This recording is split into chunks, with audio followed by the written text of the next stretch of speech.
அனைவருக்குமே வணக்கம். சற்று முன் கிடைத்திருக்கக்கூடிய ஒரு மிக மிக முக்கியமான செய்தி ஒன்று வெளியாகியுள்ளது.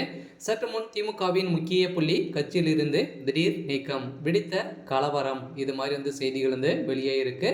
இப்போ பார்த்தீங்கன்னா சென்னையில் மிக கனமழை பெய்திருந்தது இல்லையா? ஸோ இதில் பார்த்தீங்கன்னா திமுகவை சார்ந்த கவுன்சிலர் பார்த்தீங்கன்னா இவர் மீது நிறைய புகார்கள் எழுந்திருந்த நிலையில் கட்சிக்கு அவப்பேறு ஏற்படுத்தக்கூடிய அளவிற்கு பார்த்தீங்கன்னா அவங்க ஒரு பேட்டி அளித்து இருக்கக்கூடிய நிலையில் தான் இப்போ அவருடைய கட்சியிலேருந்து அடிப்படை கட்சி உறுப்பினர்லேருந்து பார்த்தீங்கன்னா இப்போ நீக்கியதாக துரைமுருகன் அவர்கள் உத்தரவிட்டிருக்கும் நிலையில் ஸோ அதிரடியாக பார்த்தீங்கன்னா இப்போ ஸோ இந்த கவுன்சிலர் பிரேமா அவர்கள் பார்த்தீங்கன்னா செய்த சம்பவம் தான் பார்த்தீங்கன்னா மக்களுக்கு எந்த ஒரு அடிப்படை வசதியும் செய்து தராத ஸோ திமுகவுடைய அரசில் தான் நான் கவுன்சிலராக இருக்கேன் அப்படின்ற மாதிரி பார்த்தீங்கன்னா ஸோ கட்சிக்கு புறம்பாக்காக பார்த்தீங்கன்னா அவங்க செயல்பட்டு இருக்கும் நிலையில் தான் இப்போ கட்சிக்கு அவமேறு பெறும் நிலையில் எடுத்த நிலையில் கட்சி பேர் பார்த்தீங்கன்னா கேஸும் ஸோ ஆயிருக்கு.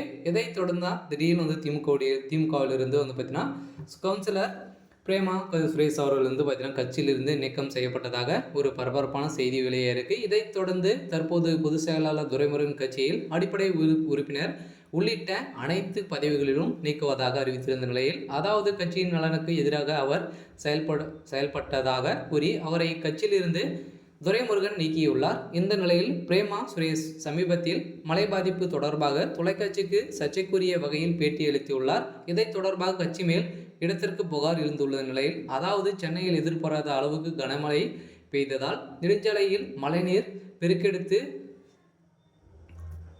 ஓடுவதோடு மழைநீர் வடிகால் பணிகள் பழையது என்பதால் மழைநீரை வெளியேற்ற முடியவில்லை என்று குற்றம் சாட்டப்பட்டு இருந்த நிலையில், மேலும் கட்சி நலனுக்கு எதிராக செயல்பட்ட கூறி இதனால் தன் கட்சியிலிருந்து நீக்கப்படுவதாக ஸோ திமுகவுடைய மேலிடம் பார்த்தீங்கன்னா அதிரடியாக இப்போ வெளியிட்டிருக்கக்கூடிய நிலையில் இப்போ திமுகவில் நடந்த சம்பவங்கள் அனைத்துமே ஊழல். இவங்க பார்த்தீங்கன்னா இப்போ ஊழல் செஞ்சுருக்காங்க இல்லையா? ஸோ பார்த்தீங்கன்னா கனமழை காரணமாக நிறைய நிதிகள் ஒதுக்கியிருக்காங்க. இந்த நிதியின் அடிப்படையில் பார்த்தீங்கன்னா ஸோ மேலிடத்திலிருந்து எந்த ஒரு நிதியும் கொடுக்காத நிலையில் பார்த்தீங்கன்னா இருந்தாலும் ஸோ இந்த நிதி கொடுக்கப்பட்டது மக்களுக்கு நலன்களை அனைத்துமே பூர்த்தி செஞ்சிட்டோம் அப்படின்ற மாதிரி நீங்கள் பேட்டி அளிக்கணும் அப்படின்ற மாதிரி சொல்லி வந்திருந்த நிலையில் தான் இப்போ திமுகவுடைய தலைமையகத்துக்கு இவங்க உண்மையாக பாடுபட்ட காரணத்தினால இவங்க திமுக கவுன்சிலரிலிருந்து பார்த்தீங்கன்னா இப்போ நீக்கப்பட்டதாக செய்தி வெளியாக இருக்குது. ஸோ இதன் அடிப்படையில் தான் திமுகவில் பார்த்தீங்கன்னா ஒரு மிகப்பெரிய கலவரம் ஏற்கனவே உட்கட்சிக்குள்ளே நிறைய மோதல்கள் ஏற்பட்டு வந்திருந்த நிலையில்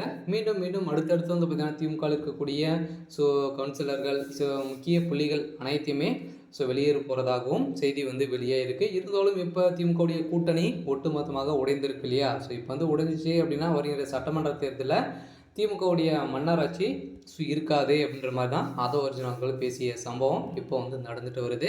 இருந்தாலும் என்ன நடக்க போகுது அப்படின்றத ஸோ வெயிட் பண்ணி பார்க்கலாம். இது மாதிரி செய்திகளை தெரிஞ்சுக்கணும் அப்படின்னா மறக்காமல் நம்மளுடைய சேனலை சப்ஸ்கிரைப் பண்ணிக்கோங்க. தேங்க்யூ.